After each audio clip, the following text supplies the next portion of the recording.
जय हिंद साथियों, स्वागत है आपका हमारे YouTube channel Path to Excel में। साथियों, हम लोग ने प्रीवियस ईयर क्वेश्चंस की सीरीज शुरू की थी जिसमें हम लोग ने इलेक्ट्रिक करंट और उनसे रिलेटेड कॉन्सेप्ट्स को लेकर प्रीवियस ईयर क्वेश्चंस को टेस्ट किया था। तो इस सीरीज में ये थर्ड पार्ट होगा। इससे पहले हम लोग ने पार्ट 1 और पार्ट 2 देखा है। क्योंकि कॉन्सेप्ट बहुत ढेर सारे हैं, बहुत सारे फिनोमिनन्स हैं, जिसकी वजह से क्या होता है कि ये जो वीडियो सीरीज है ये वीडियो लंबी हो जाती है, इसलिए अलग अलग पार्ट में बांटा जा रहा है। इस पार्ट में हम लोग ट्राइबो इलेक्ट्रिक इफेक्ट की बात करेंगे, स्टैटिक इलेक्ट्रिसिटी की बात करेंगे, साथ ही साथ रेजिस्टिविटी की भी बात करेंगे कि कैसे रेजिस्टिविटी जो है अलग अलग चीज़ों में अलग अलग इफेक्ट डालती है।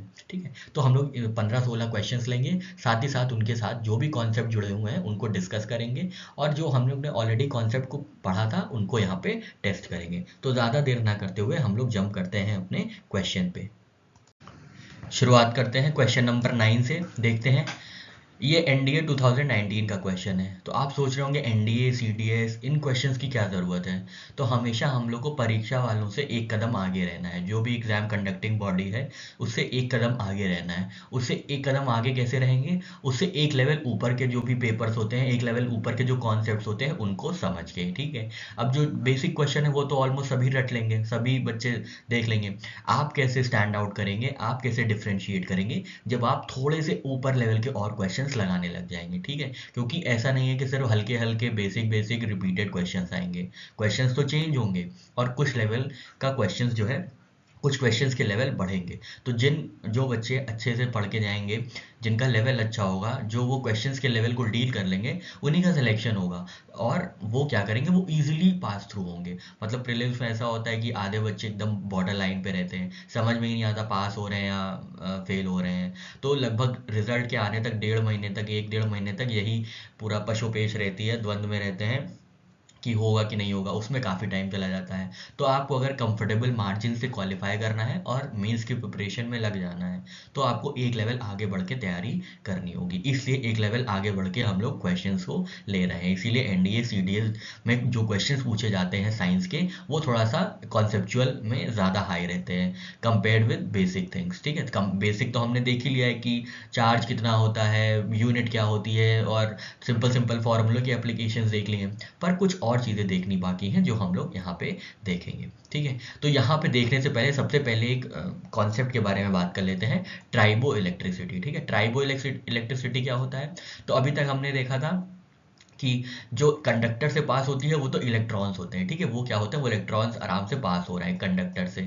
लेकिन इंसुलेटर्स में इलेक्ट्रिसिटी कैसे डील करते हैं, या इलेक्ट्रॉन्स कैसे जनरेट करते हैं, मूव करते हैं, ये सारी बातें हम लोग ट्राइबो इलेक्ट्रिसिटी में देखेंगे। तो यहाँ पे देखिए आप, ट्राइबो इलेक्ट्रिसिटी क्या होता है। तो ट्राइबो इलेक्ट्रिसिटी जो होता है, it is electrification of dissimilar objects. ठीक है, डिसिमिलर ऑब्जेक्ट्स और मटेरियल्स ड्यू टू कोलिजन। ठीक है, जो दो अलग अलग ऑब्जेक्ट्स हैं, मान लीजिए एक कंडक्टर है, एक इंसुलेटर है, वो दो ऑब्जेक्ट्स अलग अलग जब आपस में कोलाइड करते हैं तब इलेक्ट्रॉन्स का कैसे फ्लो होता है, ये इस बात को बताता है ट्राइबो इलेक्ट्रिसिटी। ठीक है, जैसे मान लीजिए सिल्वर है, वो कंडक्टर है। ठीक है, ये सिल्वर लिख लिया हमने, सिल्वर कंडक्टर होता है, और ये वुड हो गया, मान लीजिए ये पीस ऑफ वुड हो गया। वुड क्या है, इंसुलेटर है। अब जब दोनों आपस में कोलाइड करेंगे तब कैसे फ्लो ऑफ इलेक्ट्रॉन्स होगा, इसको हम लोग कहते हैं ट्राइबो इलेक्ट्रिसिटी। ठीक है, ये जो इलेक्ट्रॉन्स है ये कहाँ से कहाँ फ्लो करेंगे, पोटेंशियल डिफरेंस को इक्वलाइज करने के लिए ये बात बताते हैं ट्राइबो इलेक्ट्रिसिटी। ठीक है, सिंपल प्रोसेस है। जब भी दो अलग अलग कंडक्टर्स या इंसुलेटर्स आपस में रब करते हैं तो कोलिजन होता है, कोलिजन होता है तो रब होता है। उसके बाद क्या होता है, इलेक्ट्रॉन्स का फ्लो होता है। ठीक है, इलेक्ट्रॉन्स का क्यों फ्लो होता है, ताकि जो पोटेंशियल डिफरेंस है वो बैलेंस आउट हो सके। ये तो हमने बहुत पहले ही पढ़ लिया था कि फ्लो ऑफ इलेक्ट्रॉन्स क्यों होते हैं, इलेक्ट्रिक पोटेंशियल डिफरेंस की वजह से, जिसकी यूनिट होती है वोल्टेज। ठीक है, तो यहाँ पे हमने ट्राइबो इलेक्ट्रिसिटी देख लिया। अब ट्राइबो इलेक्ट्रिसिटी का प्रोसेस देख लेते हैं। ठीक है, क्या होता है, जब भी एक मटेरियल दूसरे मटेरियल से रब होते हैं, rubbing materials increases surface contact. ठीक है, सरफेस कांटेक्ट उनसे बढ़ जाता है, मतलब दोनों का सरफेस कांटेक्ट बढ़ जाता है ना, जब आपस में ये बॉडी रब कर रही है, एक ये बॉडी मान लीजिए ऐसे रब कर रही है। ठीक है, तो अब यहाँ का भी सरफेस कांटेक्ट मिल गया और यहाँ तक का भी सरफेस कांटेक्ट मिल गया, तो सरफेस कांटेक्ट क्या हुआ, बड़ा हो गया, जिससे क्या हुआ, producing electric charge known as triboelectric effect. Examples include rubbing a comb through hair और a plastic pen against sleeves. ठीक है, आप अपने बालों को कभी झाड़ते हैं तो क्या होता है, जब बाल झड़ते हैं तो कंघी से, तो कंघी और हेयर, कंघी और बाल क्या है, दोनों डिसिमिलर ऑब्जेक्ट्स हैं। ठीक है, अब इसमें इलेक्ट्रॉन्स फ्लो करेंगे। ठीक है, इसमें इलेक्ट्रॉन्स फ्लो करेंगे क्योंकि जैसे ही दो डिसिमिलर ऑब्जेक्ट्स आपस में कोलाइड कर रहे हैं, इसमें देखिए कोलाइड कर रहे हैं, तो इलेक्ट्रॉन्स जनरेट होंगे। फिर क्या होगा, इलेक्ट्रॉन्स मूव करेंगे ड्यू टू पोटेंशियल डिफरेंस, और तब तक मूव करते रहेंगे जब तक ये पोटेंशियल डिफरेंस इक्वलाइज नहीं हो जाता। ठीक है, तो आपको समझ में आ गया ना ट्राइबो इलेक्ट्रिसिटी। ट्राइबो इलेक्ट्रिसिटी ही एक प्रोसेस है जिससे इंसुलेटर को चार्ज किया जाता है। ठीक है, इससे इंसुलेटर को चार्ज किया जाता है। ठीक है, याद रखिएगा, इंसुलेटर को चार्ज किया जाता है। ठीक है, फर्स्ट ट्राइबो इलेक्ट्रिक सीरीज जो थी वो किसके द्वारा दी गई थी, तो पब्लिश बाय जॉन कार्ल विकली इन 1757। ठीक है, तो इन्होंने एक लिस्ट बना दी थी जिसके हिसाब से ये पता चल गया था कि कौन से मटेरियल्स हैं जो कि गेन करेंगे इलेक्ट्रॉन्स या कि लूज करेंगे इलेक्ट्रॉन्स। जो गेन करेंगे वो क्या होंगे, वो निगेटिवली चार्ज पार्टिकल्स हो जाएंगे। ठीक है, निगेटिवली चार्ज हो जाएंगे, क्यों, क्योंकि उन्होंने गेन किया है। गेन क्या किया है, इलेक्ट्रॉन्स गेन किया है ना, उन्होंने गेन क्या किया है, उन्होंने इलेक्ट्रॉन्स गेन किया है। अब जितने इलेक्ट्रॉन्स क्या होता है, निगेटिव चार्ज होता है। अब जितना निगेटिव चार्ज होता जाएगा, जितना निगेटिव चार्ज होता जाएगा, उतना क्या है, उतना जो है वो इलेक्ट्रिकली निगेटिवली चार्ज पार्टिकल हो जाएगा।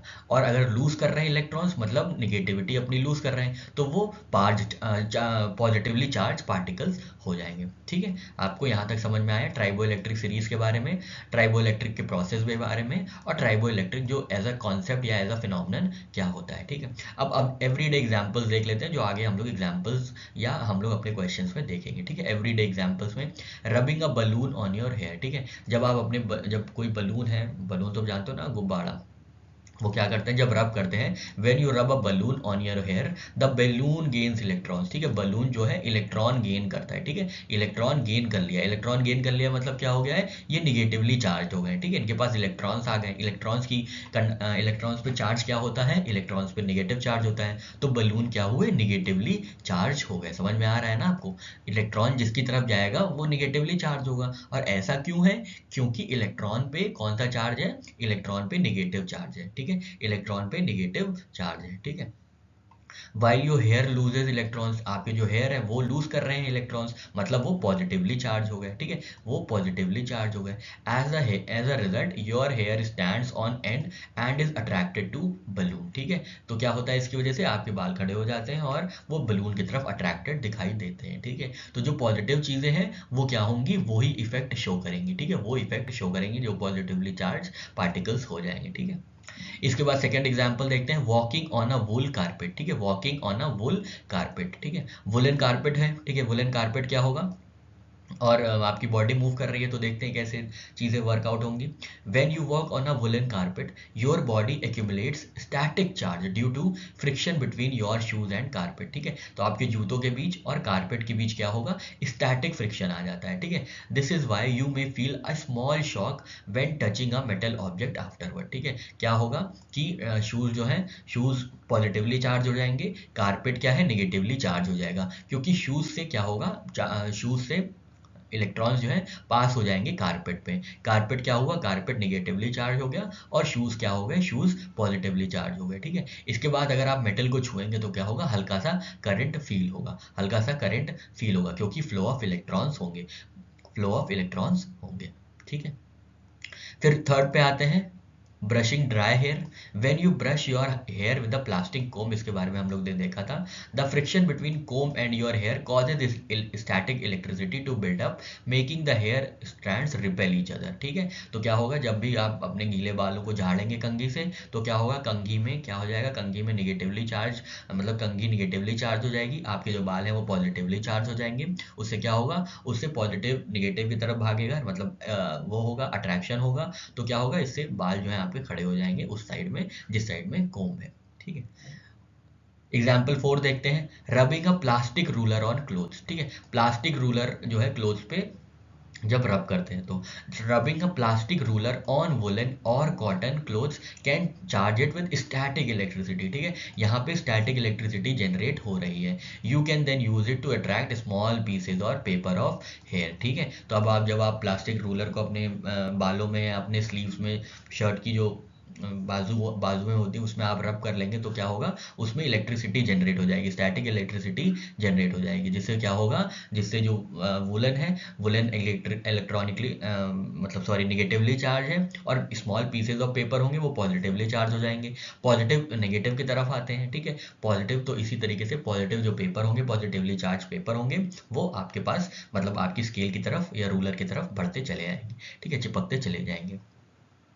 एग्जाम्पल 5 देखते हैं, टेकिंग ऑफ अ स्वेटर। जब आप स्वेटर पहने रहते हैं ठंडी में, और जब आप उतारते हैं स्वेटर को तो chit chit chit chit chit आवाज आती है ना, स्मॉल स्पार्क्स होते हैं, क्योंकि ट्राइबो इलेक्ट्रिक इफेक्ट होता है between your sweater and your skin और शर्ट। ट्राइबो इलेक्ट्रिक इफेक्ट क्या बताता है कि जो जब डिसिमिलर ऑब्जेक्ट्स आपस में रब होते हैं तो उससे क्या होता है, सरफेस एरिया बढ़ता है, जिसकी वजह से क्या होता है, इलेक्ट्रिसिटी जनरेट होती है, स्टैटिक इलेक्ट्रिसिटी, और स्टैटिक इलेक्ट्रिसिटी वो फ्लो करने लगती है। ठीक है, इलेक्ट्रॉन्स फ्लो करने लगते हैं, तो इसकी वजह से क्या होता है, ट्राइबो इलेक्ट्रिक इफेक्ट जनरेट होता है।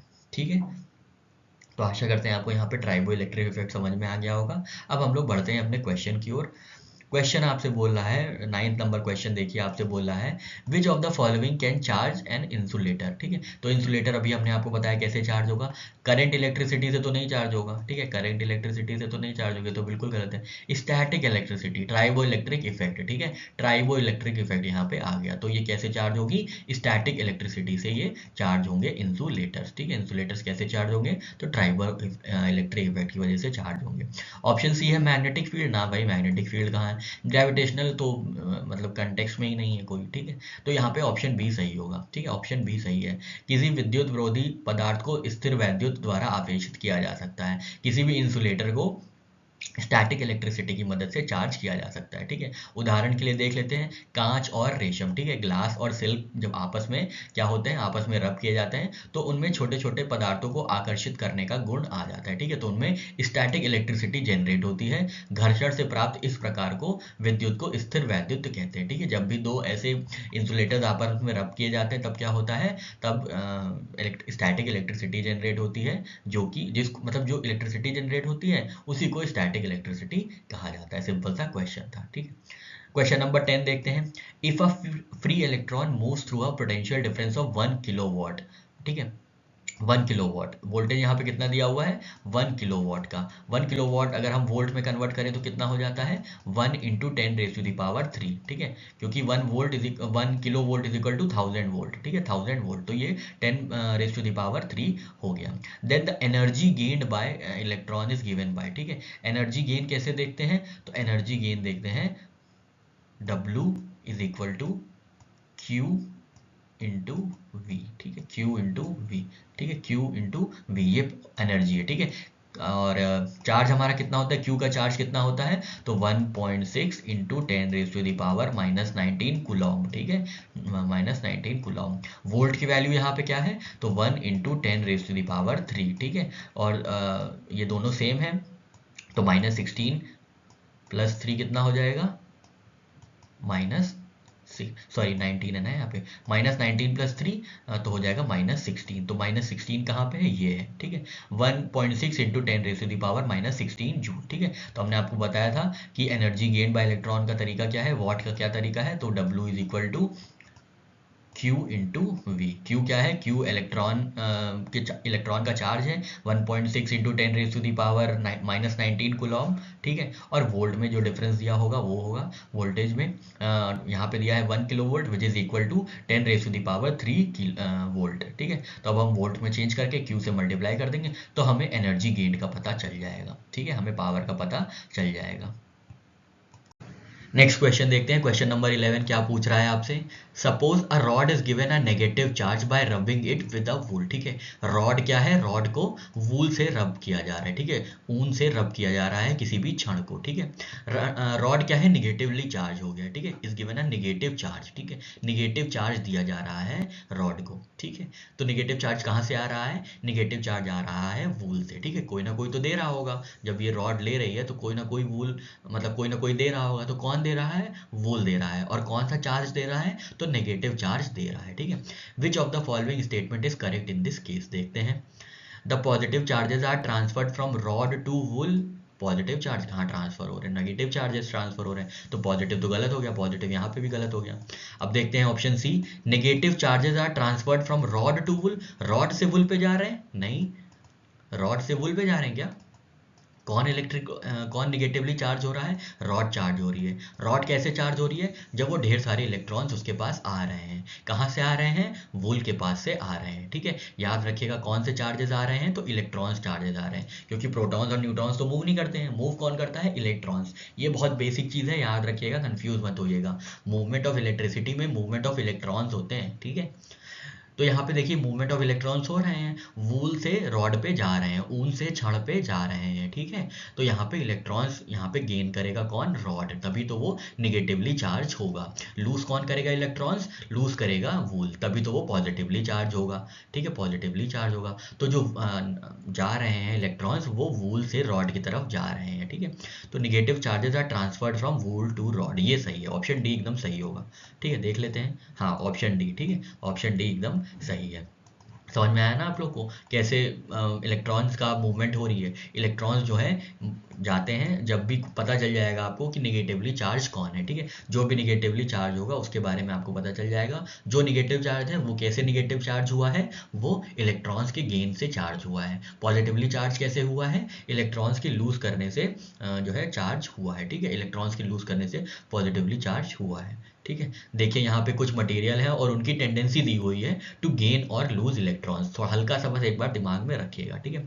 फर क्या होते हैं? फर टेंड टू लूज इलेक्ट्रॉन्स, मतलब पॉजिटिव हो जाते हैं। फर है, ग्लास है, नायलॉन है, वूल है, ठीक है।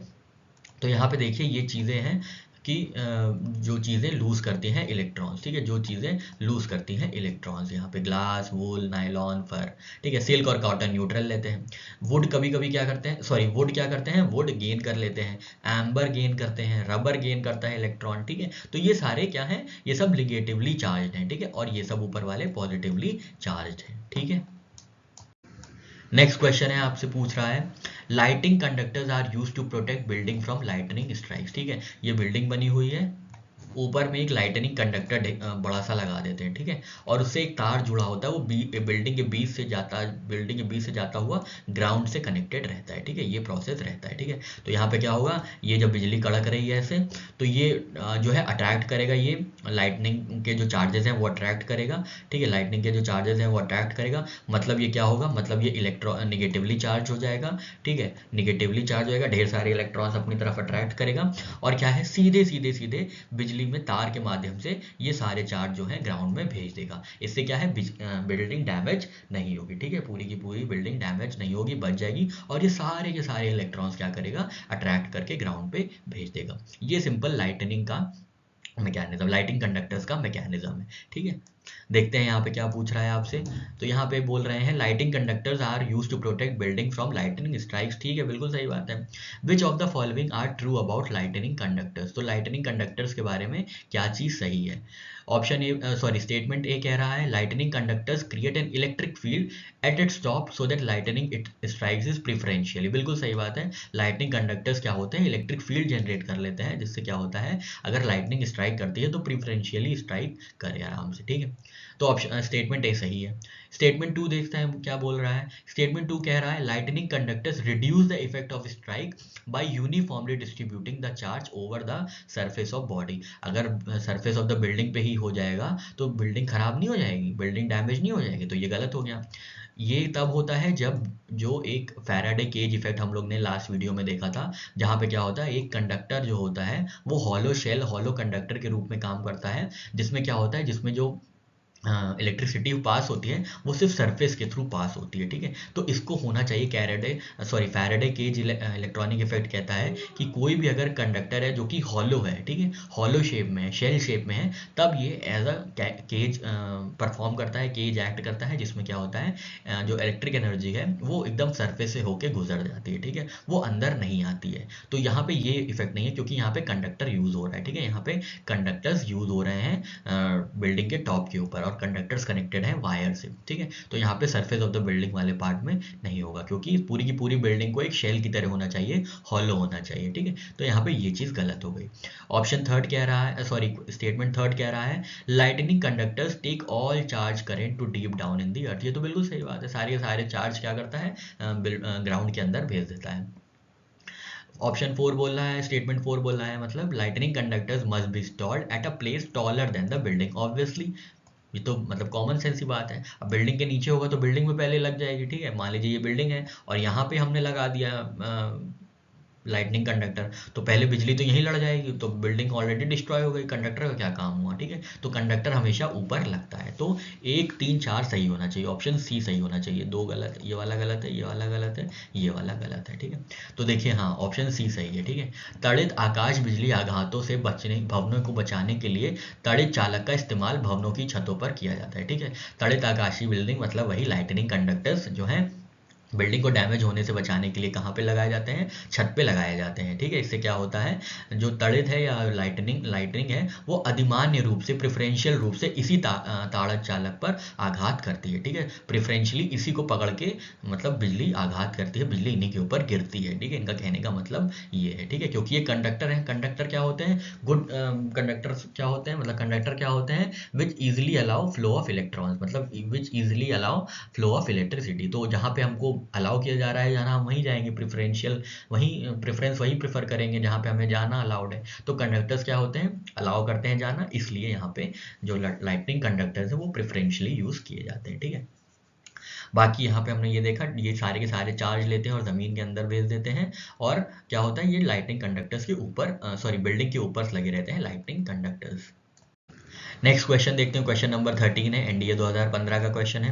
When you walk on a woollen carpet and bring your finger near the metal handle of, एक second, metal handle of an electric shock is, अच्छा ठीक है, ये तो हमने देखा था जब आप वुलन कारपेट में टहल रहे होते हैं, ठीक है। जब ये वुलन कारपेट में टहल रहे होते हैं तो आपकी बॉडी एक्यूमुलेट कर लेती है static electricity due to friction between your feet and carpet, ठीक है। तो क्या होता है, स्टैटिक इलेक्ट्रिसिटी जनरेट हो जाती है आपके जो पैर है या आपके जो क्या कहते हैं उसको, तलवे हैं, तलवे और कारपेट के बीच में जो जगह होती है उसकी वजह से क्या होता है, स्टैटिक इलेक्ट्रिसिटी जनरेट हो जाती है। क्यों, क्योंकि दो डिसिमिलर ऑब्जेक्ट्स आपस में रब कर रहे हैं। हमने ये ट्राइबो इलेक्ट्रिक पार्ट में देख चुके हैं, ठीक है। तो ट्राइबो इलेक्ट्रिक इफेक्ट की वजह से क्या होता है, स्टैटिक इलेक्ट्रिसिटी जनरेट हो जाती है, ठीक है। इससे क्या होता है कि आपकी बॉडी जो होती है वो चार्ज हो जाती है, ठीक है, या पॉजिटिवली या निगेटिवली, जो भी डिपेंड करता है मटेरियल ऑफ द कारपेट पे, ठीक है। मटेरियल, कारपेट के मटेरियल पे और आपके शूज़ पे डिपेंड करता है कि कौन चार्ज पॉजिटिवली चार्ज होगा और कौन निगेटिवली चार्ज होगा। पर इससे क्या होता है, इससे इलेक्ट्रिकल डिस्चार्ज होता है, ठीक है। इससे बस चार्ज का ट्रांसफर होता है, ठीक है। जैसे ही आप किसी मेटल ऑब्जेक्ट को छुएंगे तो जो चार्ज आपके में एक्यूमुलेट है वो ट्रांसफर हो जाएगा हैंडल की तरफ, ठीक है। और ये जो सडन ट्रांसफर होता है चार्ज का, यही आपको इलेक्ट्रिक शॉक देता है, ठीक है। आशा करते हैं चीज़ें समझ में आई होंगी। ये मान लीजिए आपका पैर है, जल्दी से देख लेते हैं, ये पैर है, ये कारपेट है, ठीक है। तो जब आप इसके ऊपर चल रहे हैं, तो जब इसके ऊपर आप रब कर रहे हैं, घिस रहे हैं, घर्षण हो रहा है, तो यहाँ पे स्टैटिक इलेक्ट्रिसिटी प्रोड्यूस होती है ट्राइबो इलेक्ट्रिक इफेक्ट की वजह से। स्टैटिक इलेक्ट्रिसिटी प्रोड्यूस हुई है, अब स्टैटिक इलेक्ट्रिसिटी कहीं तो फ्लो करेगी, तो आप उसके बाद क्या किए, आप उसके बाद हैंडल छू लिए, ठीक है, हैंडल छू लिए, ठीक है, मेटल हैंडल छू लिए, तो यहाँ पे ढेर सारे इलेक्ट्रॉन्स इकट्ठा हुए हैं, ठीक है, आपके पैर के पास। तो ये क्या होंगे, ये जाएंगे कहीं ना कहीं, ठीक है। तो ये कहाँ जाएंगे, ये दूसरे मेटल पे जाएंगे, ठीक है, दूसरे मेटल पे जाएंगे। जैसे ही आपने मेटल हैंडल छुआ तो ये सारे इलेक्ट्रॉन्स फ्लो करके मेटल्स के पास जाने लग गए, ठीक है। इससे क्या हुआ, स्मॉल शॉक मतलब स्मॉल शॉक जनरेट हो गया और आपको हल्का सा करंट लग गया। अब ऐसा नहीं है कि आप एकदम चिपक गए, इतना नहीं होता, हल्का सा करंट लगता है, ठीक। देख लेते हैं इनके क्या क्या स्टेटमेंट्स हैं और क्या क्या सही ऑप्शन होगा। तो charge is transferred from your body to handle, और स्टेटमेंट बी कह रहा है a chemical reaction occurs when you touch the handle. Statement C कह रहा है the temperature of human body is higher than that of handle, और option D कह रहा है the human body and the handle arrive at thermal equilibrium और the process, ठीक है। ऑप्शन डी से देखते हैं, स्टेटमेंट डी से देखते हैं, कोई थर्मल इक्विलिब्रियम की बात नहीं हो रही भाई यहाँ पे, ठीक है।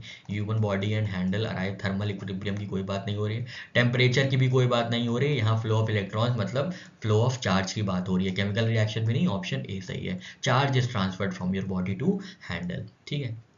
नेक्स्ट क्वेश्चन देखते हैं। अब इसका एक्सप्लेनेशन ज़्यादा नहीं बताएंगे, हमने आपको ट्राइबो इलेक्ट्रिक इफेक्ट में समझा दिया है। अब यहाँ पे जल्दी जल्दी क्वेश्चंस लेते चलेंगे। 15 नंबर क्वेश्चन बोल रहा है एनडीए 2013 का, when long dry air is brushed they often move away from each other while brushing. ठीक है, ये भी क्यों होता है, ये भी वही आंसर है, ट्राइबो इलेक्ट्रिक इफेक्ट होता है, जिसमें क्या होता है, स्टैटिक चार्जेस जो होते हैं कहाँ पे, बालों में आ जाते हैं, जिसकी वजह से क्या होता है कि जो सूखे बाल होते हैं वो आपस में एक दूसरे से अलग हो जाते हैं जब ब्रश करते समय, क्योंकि सेम चार्जेस हैं सब में, नेगेटिव चार्ज है। अब नेगेटिव नेगेटिव मान लीजिए ये बाल हैं आपके, ठीक है, ये बाल हैं, ठीक है, ये बाल हैं, आप इनको रब कर रहे हैं तो सब में क्या आ रहा है, सब में स्टैटिक इलेक्ट्रिसिटी आ गई है, सब में क्या हो गया है, सब में इलेक्ट्रॉन्स आ गए हैं, सब में निगेटिव चार्ज हो गए हैं। ठीक है, सारे के सारे निगेटिव चार्ज है। निगेटिव चार्ज क्या करते हैं, ये रिपेल करते हैं। ठीक है, जब रिपेल करेंगे तो ये आपस में दूर दूर खड़े हो जाएंगे। ठीक है, दूर दूर खड़े हो जाएंगे। ठीक है, दूर दूर खड़े हो जाएंगे तो ये क्या होता है, ये स्टैटिक इलेक्ट्रिसिटी होती है। ठीक है, मतलब दूर दूर खड़े होने का मतलब है दूर दूर चले जाएंगे,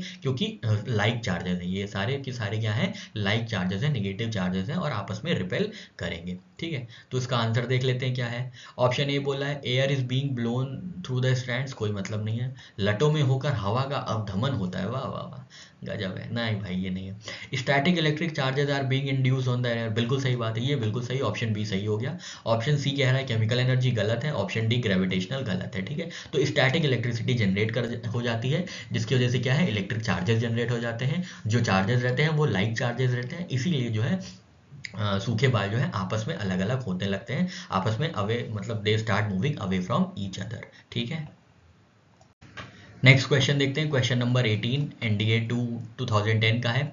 बोल रहा है a hollow metal ball carrying an electric charge produces no electric field at points. ठीक है, यहाँ पे फैराडे केज इफेक्ट आ गया। ठीक है, फैराडे केज इफेक्ट क्या कहता है कि एक कोई कंडक्टिंग हॉलो कंडक्टिंग बॉडी है, हॉलो कंडक्टिंग बॉडी है तो सरफेस, तो उस पर इलेक्ट्रॉन्स कहाँ रहेंगे, उसके इलेक्ट्रॉन्स खाली सरफेस पे रहेंगे। सरफेस पे क्यों रहेंगे, क्योंकि सर इनको आदान प्रदान करना होता है ना, इलेक्ट्रिसिटी फ्लो होती है। ठीक है, अभी किसी और बॉडी से यहाँ मिलेगी तो ये खटाक से क्या करेगी, सरफेस वाले इलेक्ट्रॉन्स भेज देगी, सरफेस वाले इलेक्ट्रॉन्स फ्लो करने लगेंगे। ठीक है, तो जो सरफेस जो कंडक्टिंग बॉडी होती है उसके जो इलेक्ट्रॉन्स होते हैं वो सिर्फ सरफेस पे इकट्ठा होते हैं, अंदर नहीं जाते हैं। ठीक है, अंदर नहीं जाते हैं, सरफेस पे इकट्ठा हो जाते हैं। ठीक है, सरफेस पे इकट्ठा हो जाते हैं, ये कहना है कि फैराडे का। ठीक है, फैराडे का ये कहना है जितने भी कंडक्टर्स होते हैं उनके जो इलेक्ट्रॉन्स होते हैं वो सब सरफेस पे इकट्ठा रहते हैं। ठीक है, और कहीं से आ भी रहे हैं इलेक्ट्रॉन्स तो वो आके सिर्फ सरफेस पे ही आएंगे, अंदर कहीं और नहीं जाएंगे। ठीक है, तो यही कहना है फैराडे केज इफेक्ट का।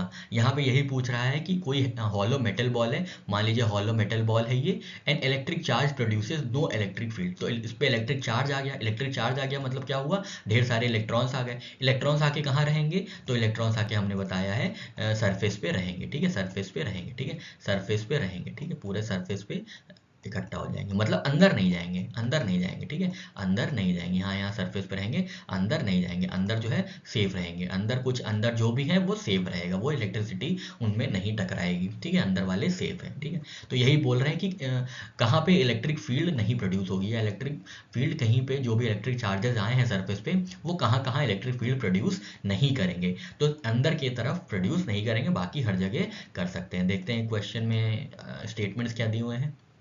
ऑप्शन ए बोला है, स्टेटमेंट ए बोल रहा है आउटसाइड द स्फीयर, गोले के बाहर। गोला ये है, गोले के बाहर तो कहीं भी कर सकते हैं, ये कहीं भी कर सकते हैं, तो गोले के बाहर तो करेंगे ही करेंगे, ये गलत हो गया।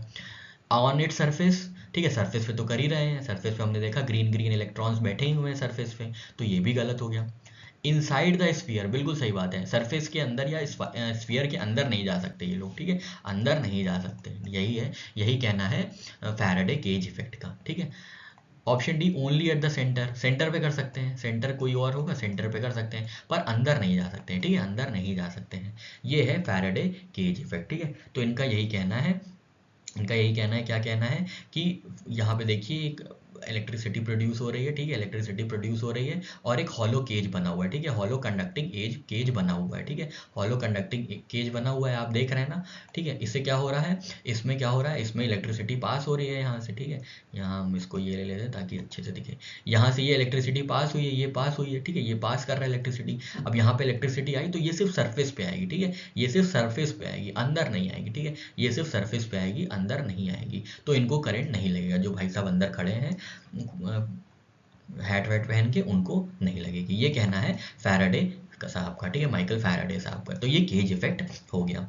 आगे बढ़ते हैं, क्वेश्चन नंबर 19 लेते हैं। Net charge in current carrying conductor is, net charge कितना होता है, तो नेट चार्ज तो जीरो होता है, ठीक है, नेट चार्ज जीरो होता है। 2009 में बताया गया था, 2009 में पूछा गया था, किसी विद्युत चालक तार में विद्युत धारा का प्रवाह उसमें मुक्त इलेक्ट्रॉन के कारण के प्रवाह के कारण होता है, ठीक है। जो भी कंडक्टिंग बॉडी होती है वो क्यों इलेक्ट्रॉन्स क्यों कंडक्ट करती है इलेक्ट्रिसिटी, क्योंकि फ्लो ऑफ इलेक्ट्रॉन्स की वजह से, ठीक है। इस प्रकार जब चालक तार में धारा का प्रवाह होता है, चालक तार में धारा का प्रवाह होता है, तो किसी भी एकांक समय में चालक तार से निकलने वाले इलेक्ट्रॉन की संख्या बैटरी द्वारा उस चालक तार में प्रवाहित होने वाले इलेक्ट्रॉन की संख्या के बराबर होती है, ठीक है। मतलब वही है कि जितना एक के पास है उतना ही दूसरा लूज कर रहा है, जितना एक गेन कर रहा है उतना ही दूसरा लूज कर रहा है, ठीक है। इलेक्ट्रिक फ्लो में यही होता है। फ्लो क्यों होता है, इलेक्ट्रिक पोटेंशियल डिफरेंस अलग अलग होता है, ठीक है, वोल्टेज अलग अलग होता है, इलेक्ट्रिक पोटेंशियल अलग होता है, मतलब इनके पास 3 इलेक्ट्रॉन्स तो इनके पास 2 इलेक्ट्रॉन्स, ठीक है, इनके पास 2 इलेक्ट्रॉन्स। अब इन बराबर कैसे होगा, जब ये वाला इलेक्ट्रॉन इनके पास आ जाए, ठीक है। जब बराबर वाला इलेक्ट्रॉन इनके पास आ गया तो अब क्या हुआ, मान लीजिए सॉरी इनके पास 4 है और इनके पास 3 है, ठीक है। अब ये 3 वाला इनके पास चला गया तो बराबर हो गया ना, अब ये बराबर हो गया, अब ये बराबर हो गया, ठीक है। अब ये क्या हुआ, ये बराबर, दोनों में 3-3 है, ठीक है, दोनों में 3-3 हो गया। तो अब क्या है, फ्लो ऑफ इलेक्ट्रिसिटी का फ्लो तो जीरो हो गया क्योंकि बराबर हो गए, तो इसलिए नेट करंट जो होता है वो हमेशा शून्य होता है, ठीक है, क्योंकि जो इलेक्ट्रिसिटी है वो अपने आप को इक्वलाइज करने के लिए भागती है, दौड़ती है, ठीक है। तो ये ऑप्शन सी होगा, 0। नेक्स्ट क्वेश्चन देख रहे हैं, 23rd क्वेश्चन है, CDS 2020 का क्वेश्चन है। पूछ रहा है the resistivity P of a material may be expressed in units of, ठीक है। तो रेजिस्टिविटी के बारे में हमने देखा था अपने चैप्टर में। रेजिस्टेंस क्या होता है, resistance is obstruction to the flow of electrons, ठीक है। हमने आपको रोड का एग्जाम्पल दिया था, हमने आपको बताया था रोड क्या है, रोड में आप चल रहे हैं, आप इलेक्ट्रॉन्स है, और आपको जो भी रोड ब्लॉक्स मिलेंगे, जो भी गड्ढे मिलेंगे, जो भी स्पीड ब्रेकर्स मिलेंगे, वो क्या होंगे, वो रेजिस्टेंस होंगे, ठीक है। ये हमने आपको बताया था चैप्टर में, आशा करते हैं आपको याद होगा, ठीक है। तो यही होता है रेजिस्टेंस, क्या होता है, obstruction to the flow of electrons, बस सिंपल सी बात है, यही है, ठीक है। रेजिस्टेंस हमने देखा था किन किन चीज पे डिपेंड करता है, तो मटेरियल ऑफ द वायर, ठीक है, वायर का मटेरियल कैसा होगा इस पे डिपेंड करता है। लेंथ कितनी थी, ठीक है, लॉन्गर लेंथ होगी तो हमने देखा था ज़्यादा लंबी रोड होगी तो ज़्यादा आपको स्पीड ब्रेकर्स मिलेंगे, तो ज़्यादा रेजिस्टेंस होगा, ठीक है। एरिया ऑफ क्रॉस सेक्शन देखा था हमने, कैसे क्या होता है एरिया ऑफ क्रॉस सेक्शन, तो रेजिस्टेंस का एरिया जो होता है, एरिया ऑफ क्रॉस सेक्शन जो होता है वो इन्वर्सली रिलेटेड होता है, ठीक है। ये हमने देखा था 1/A, ठीक है, ये हमने देखा था 1/A, ठीक है। रेजिस्टेंस जो होता है वो इन्वर्सली प्रोपोर्शनल होता है क्रॉस सेक्शन के, ठीक है। इन्वर्सली प्रोपोर्शनल किससे किसके होता है, क्रॉस सेक्शन के।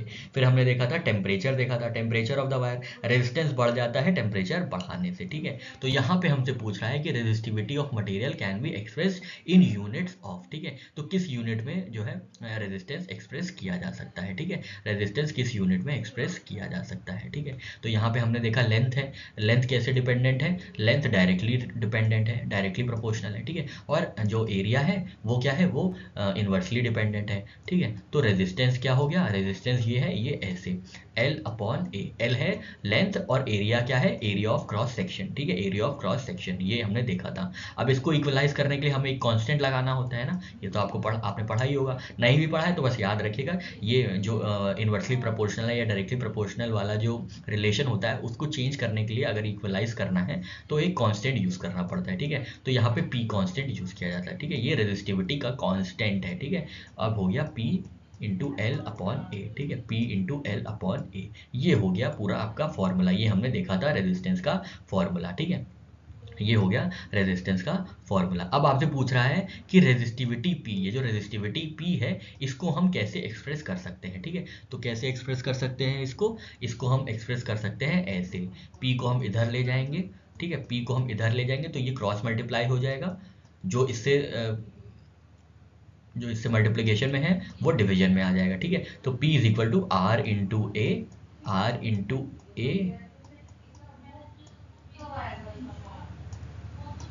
अपॉन एल, ठीक है, R into A upon L, ठीक है। R क्या है, R रेजिस्टेंस है, A क्या है, एरिया ऑफ क्रॉस सेक्शन है, और L क्या है, L लेंथ है, ठीक है। R क्या है, R रेजिस्टेंस है, रेजिस्टेंस की यूनिट क्या होती है, हमने देखा था ओम, ठीक है, ओम यूनिट होती है रेजिस्टेंस की। एरिया की यूनिट क्या होती है, मीटर स्क्वायर, ठीक है, एरिया की यूनिट होती है मीटर स्क्वायर। लेंथ की कितनी होती है, लेंथ की मीटर होती है सिर्फ, तो ये मीटर मीटर कट गया, ठीक है, तो यहाँ पे 1 मीटर बचा, यहाँ पे मीटर स्क्वायर था, यहाँ पे मीटर था, कितना कट गया, 1 मीटर कट गया। अब बचा ओम ओम मीटर, तो ये ओम मीटर में एक्सप्रेस किया जा सकता है, ठीक है, ओम मीटर में ये एक्सप्रेस किया जा सकता है, या ओम सेंटीमीटर में भी एक्सप्रेस किया जा सकता है, ठीक है, मीटर या सेंटीमीटर में। देखते हैं क्या है, ओम नहीं, ओम नहीं, ओम में सिर्फ नहीं एक्सप्रेस किया जा सकता है। ऑप्शन बी देखते हैं, ओम सेंटीमीटर, बिल्कुल सही बात है। ऑप्शन डी ओम सेंटीमीटर, ऑप्शन बी और सी तो सेम ही है, यहाँ पे ये गलत लिख दिए, ठीक है, ऑप्शन डी ओम सेंटीमीटर स्क्वायर, ये गलत है, ठीक है। तो ये सॉरी, ये ओम ऑब्लिक मतलब ओम बाय सेंटीमीटर है, ये गलत होगा, ओम सेंटीमीटर है ना, यहाँ पे जो डिनोमिनेटर में था वो तो कैंसिल आउट हो गया है, वो वाला एम कैंसिल आउट हो गया, वो वाला मीटर कैंसिल आउट हो गया है, तो ओम मीटर से बचा हमारे पास, तो ये ओम मीटर जो है ऑप्शन सी सही आंसर है, ठीक है, बी गलत है, क्योंकि बी डिवीजन में है, ओम बाय सेंटीमीटर या ओम बाय सेंटीमीटर या ओम न्यूमरेटर में है और सेंटीमीटर में डिनोमिनेटर है। हमारा जो सेंटीमीटर था डिनोमिनेटर में वो तो कैंसिल हो गया था, क्योंकि मीटर स्क्वायर ऊपर था और मीटर नीचे था, ठीक है। अब ये जो स्क्वायर था ये कट गया m से, ठीक है, इसका मतलब ये हुआ ना m इंटू एम, ठीक है, m into M upon M, ठीक है। अब mm कट गया, mm कट गया तो बचा एक ही मीटर या एक ही सेंटीमीटर, तो वो साथ में है, ओम सेंटीमीटर, मतलब ओम इंटू सेंटीमीटर, ना कि ओम बाय सेंटीमीटर, ठीक है। नेक्स्ट क्वेश्चन है क्वेश्चन नंबर 26, आपसे CAPF का क्वेश्चन है, 2013 में पूछ रहा है, what is the correct sequence of conductivity when arrange in ascending order, ठीक है। तो कंडक्टिविटी अरेंज करनी है हमें असेंडिंग ऑर्डर में, ठीक है। तो कंडक्टिविटी सबसे हाई किसकी होती है, ऑब्वियसली कंडक्टर्स की, उससे कम किसकी होती है, सेमीकंडक्टर्स की, और सबसे कम किसकी होती है, इंसुलेटर्स की, है ना, ये हमने पढ़ा था अपने चैप्टर में। तो इंसुलेटर्स, सेमीकंडक्टर और कंडक्टिविटी, ऐसे क्रम में पूछा है ये, ठीक है। कौन से क्रम में पूछा है, आरोही क्रम में पूछा है। क्रम देखिएगा, आरोही क्रम में पूछा है या अवरोही क्रम में पूछा है, तो आरोही क्रम में पूछा है, ठीक है, मतलब असेंडिंग ऑर्डर में पूछा है। तो सबसे पहले इंसुलेटर्स होना चाहिए, मेटल्स नहीं है, इंसुलेटर्स मेटल्स नहीं, सेमीकंडक्टर्स होना चाहिए बीच में, गलत है। ऑप्शन सी सेमीकंडक्टर्स नहीं, option D insulators, semiconductors, metals, option D सही है, ठीक है, ऑप्शन डी एकदम सही है। बढ़ते हैं आगे, क्वेश्चन नंबर 28 देखते हैं।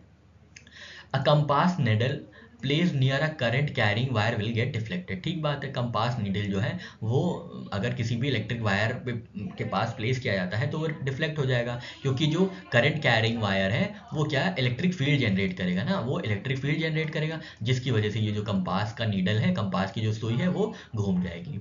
A current carrying wire creates magnetic field, ठीक है, इलेक्ट्रोमैग्नेटिक फील्ड जनरेट करते हैं, जिसकी वजह से क्या है, नीडल मैग्नेटिक होती है, नीडल में मेटल मैग्नेटिज्म होता है, तो वो डिफ्लेक्ट कर जाएगी। तो स्टेटमेंट सही है और स्टेटमेंट 2 जो है वो लॉजिकली सेटिस्फाई कर रहा है, ठीक है। तो ऑप्शन ए इसका सही आंसर है, both statements are individually true and statement 2 is correct explanation of statement 1।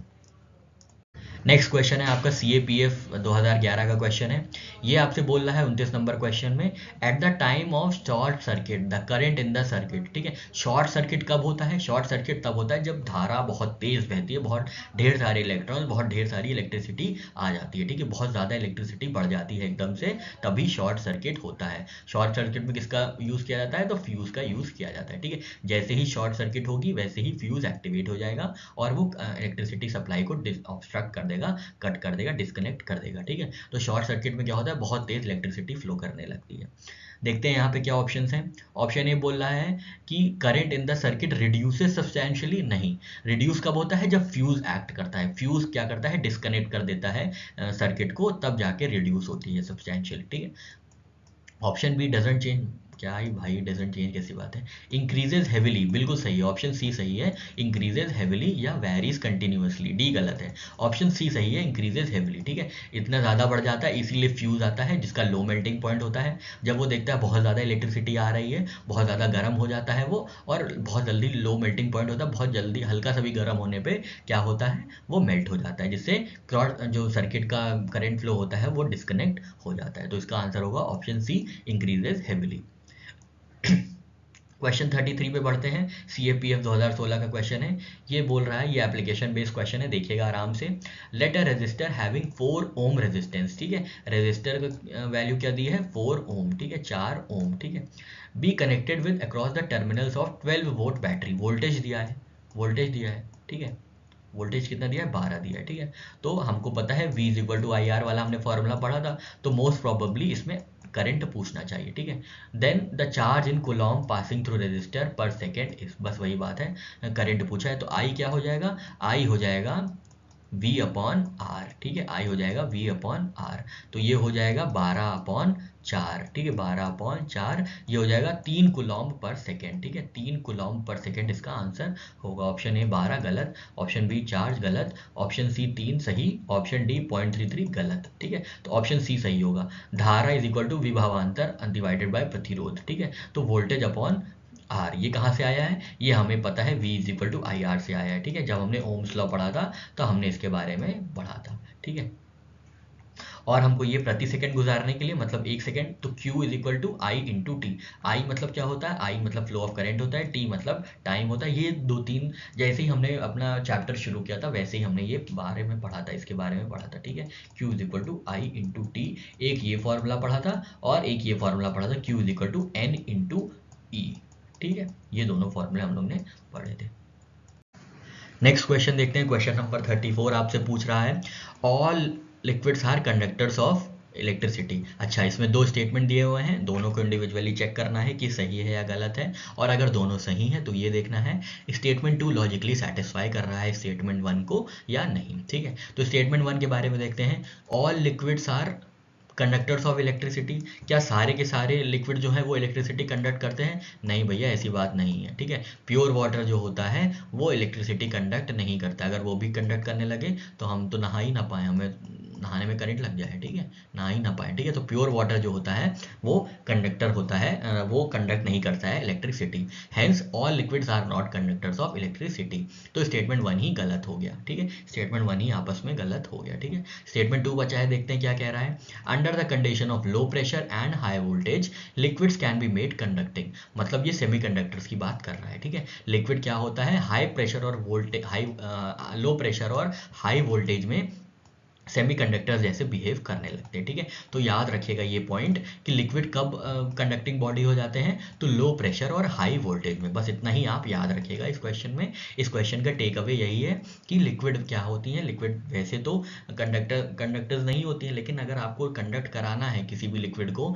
Electricity pass करानी है, तो लो प्रेशर और हाई वोल्टेज देना पड़ेगा, ठीक है, ये कंडीशन क्रिएट करनी पड़ेगी। और लिक्विड्स क्या होंगी, लिक्विड हो जाएंगी सेमीकंडक्टर्स हो जाएंगे, ठीक है, सेमीकंडक्टर्स हो जाएंगे, ठीक है।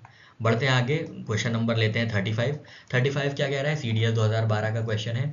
A device which is used in our TV set, computer, radio for storing electric charge, ठीक है। तो आपको ये बताना है कि जो हमारे यहाँ डिवाइस यूज होता है टीवी सेट में, ठीक है, टीवी सेट में जो यूज़ हो रहा है, कंप्यूटर में यूज़ हो रहा है, रेडियो सेट में यूज़ हो रहा है, तो ये कौन सा डिवाइस यूज़ हो रहा है, किस बात के लिए, ये भी याद रखिएगा, किस बात के लिए, इलेक्ट्रिक चार्ज के लिए, ठीक है। इलेक्ट्रिक चार्ज के लिए कौन सा मटेरियल यूज़ किया जा रहा है या कौन सा जो है डिवाइस यूज़ किया जा रहा है, तो इसको आपको पता है। ऑप्शन ए रेजिस्टर है, रेजिस्टर यूज़ करेंगे क्या, रेजिस्टर रेजिस्ट करता है खाली फ्लो ऑफ इलेक्ट्रॉन्स को, ठीक है, रेजिस्टर क्या करता है, खाली फ्लो ऑफ इलेक्ट्रॉन्स को रेजिस्ट करता है, वो स्टोरिंग ऑफ एनर्जी से कोई मतलब ही नहीं है, ठीक है, उसका स्टोरिंग ऑफ एनर्जी से कोई मतलब ही नहीं है, तो ऑप्शन ए तो गलत हो गया, ठीक है, ऑप्शन ए गलत हो गया।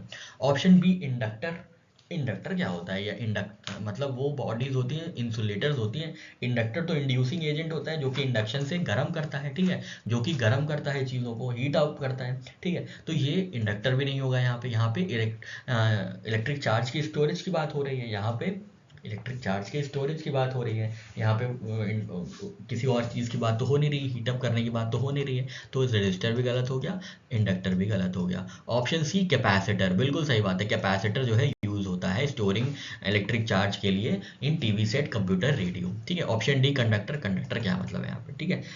तो यहाँ पे याद रखिएगा कैपेसिटर जो है वो रोल प्ले करता है फॉर स्टोरिंग इलेक्ट्रिक एनर्जी या electric charge in are TV sets, computer, radio set etcetera.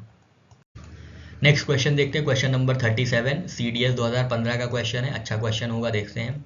2 pieces of semiconductor are of same material and of equal length are connected in series within a cell. One of the 2 pieces has cross sectional area double that of other, ठीक है। तो यहाँ पे conductor same material का है और equal length का है, ठीक है, लेंथ इक्वल है और सीरीज में कनेक्टेड है ना, सीरीज में कनेक्टेड है, खाली क्रॉस सेक्शनल एरिया अलग अलग है, ठीक है, सीरीज में कनेक्टेड है, ठीक है।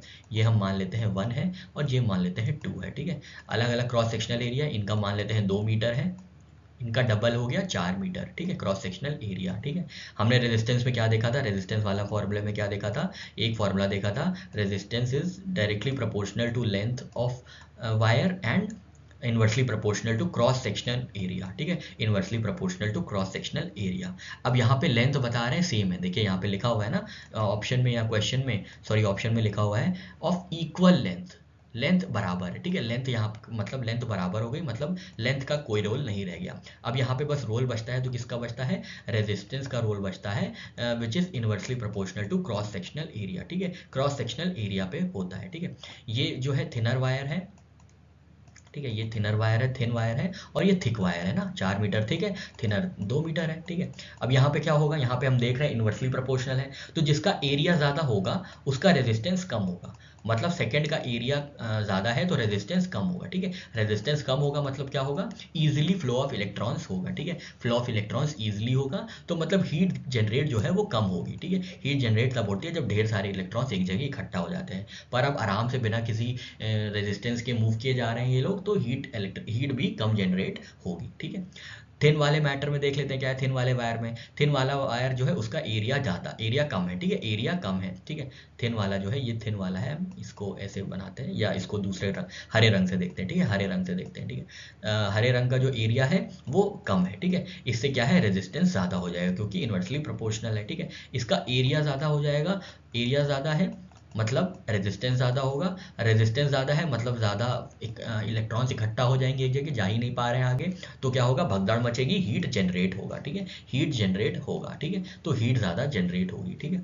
तो हमने क्या देखा, थिक वाले में, थिक वायर वाले में less resistance and less heat, और थिन वाले में more resistance and more heat, ठीक है। अब देखते हैं यहाँ पे क्या पूछ रहा है, the thicker one will allow stronger current to pass through it, नहीं भाई दोनों सीरीज में है तो एक ही करंट पास होगा, ठीक है, एक ही तरीके का करंट पास होगा, स्ट्रॉन्ग वीक की कोई बात ही नहीं है, तो ऑप्शन ए क्या हो गया, ऑप्शन ए गलत हो गया, ठीक है, ऑप्शन ए बिल्कुल गलत है, ऑप्शन ए क्या हो गया, ऑप्शन ए गलत हो गया। Option B, the thinner would allow stronger current pass, ना भाई स्ट्रॉन्गर करंट क्यों होगा जब सीरीज में है, तो एक ही फ्लो ऑफ करंट होगा।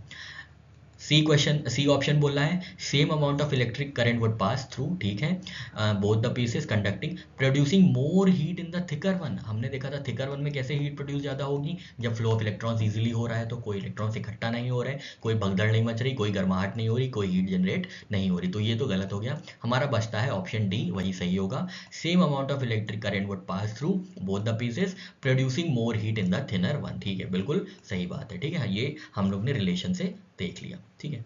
नेक्स्ट क्वेश्चन में बढ़ते हैं, question number 38, which of the following statements regarding Ohm's law is not correct, ठीक है, तो नेक्स्ट स्लाइड में हम लोग ओम्स लॉ के बारे में क्या सही नहीं है इस बारे में बात करते हैं। तो पहला स्टेटमेंट बोल रहा है आपसे, यहाँ पे आपको करेक्ट इनकरेक्ट स्टेटमेंट देखना है, ठीक है, कौन सा कथन गलत है, ठीक है। पहला स्टेटमेंट बोल रहा है Ohm law is an assumption that current through a conductor is always directly proportional to potential difference, बिल्कुल सही बात है, हमने ये बात पढ़ी थी, V is directly proportional to I, ठीक है, जितना वोल्टेज रहेगा उतना ही करंट फ्लो होगा, ठीक है, जितना कम वोल्टेज उतना कम करंट, जितना हाई वोल्टेज उतना ज़्यादा करंट, तो ऑप्शन ए बिल्कुल सही बात है।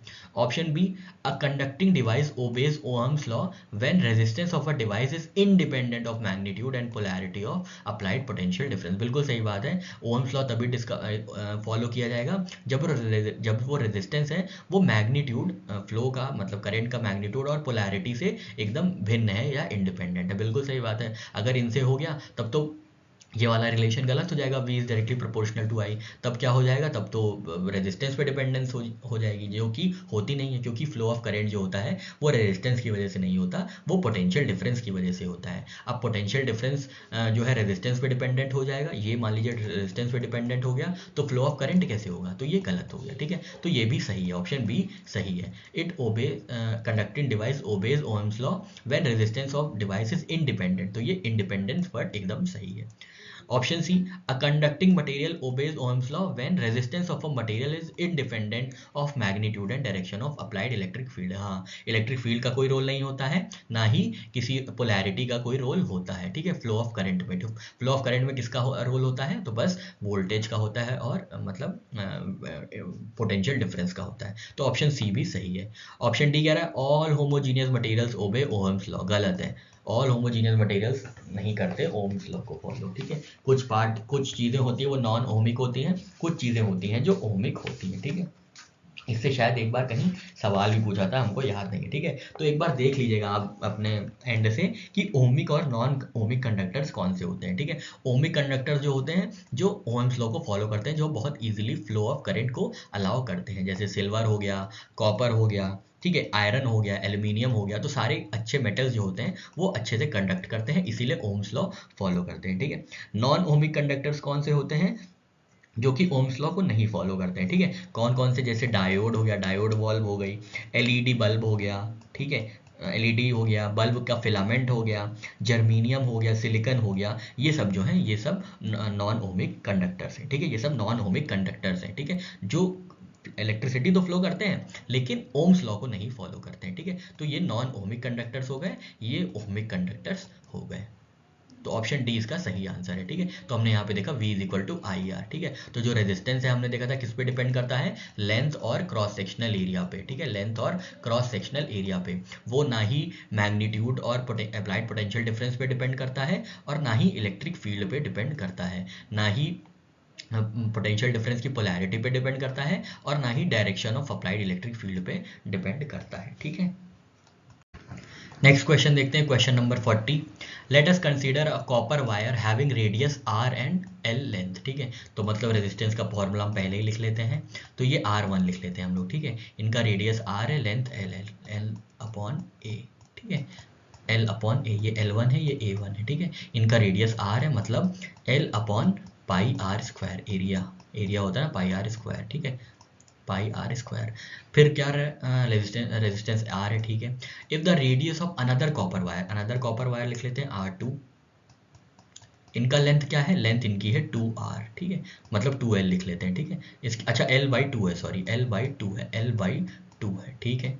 और इनका एरिया कितना है, इनका रेडियस R है, तो मतलब पाई 2R स्क्वायर हो गया, ठीक है, पाई 2R पूरा, 2R का पूरा स्क्वायर, ठीक है।